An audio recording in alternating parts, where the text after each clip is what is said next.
Annualized growth figures for total vehicle sales remain positive in Namibia, according to Similar Storm Securities.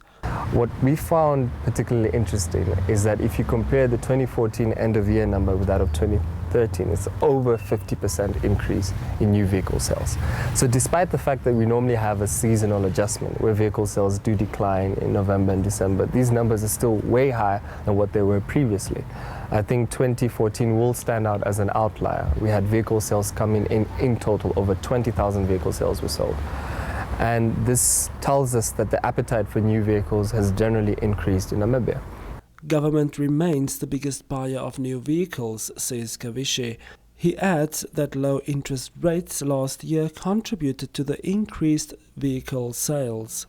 So when we look into 2015, we do expect the numbers to dip slightly, for the main reason that we don't anticipate government to be spending as much on new vehicles as they did previously. Additionally, we have a market that's also very entrenched right now. So a lot of consumers are probably going to start looking at buying second-hand vehicles. So this is going to be a market that we're going to be looking at. You know, a vehicle that's been bought, maybe the owner only had it for about 6 months and goes into second-hand. The consumer will come in, he doesn't have a lot of mileage. It'll be a good pick for them, and you can still get it for a good value. So we're going to be trying to monitoring that space to the best of our ability, because the only difference is we don't get those numbers directly. So we'll actually have to speak to second-hand dealers. For December alone, almost $600 million was spent on the purchase of new vehicles in Namibia.